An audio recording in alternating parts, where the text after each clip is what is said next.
bonus reading for May the 18th to May the 19th, air signs. Your cards are the Star card, the Six of Cups, and the Judgment.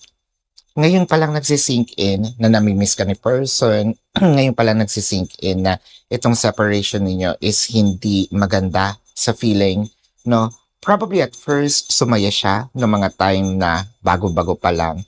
Pero parang habang tumatagal, parang mas kahit kasama niya, barkada niya, kahit kasama niya yung ibang, mga katrabaho niya, they probably went out of town, go on, what, party at night. Pero doon niya nafe-feel na merong kulang and doon niya napatunayan na hindi pala ganun kasaya ang buhay niya kapag wala ka.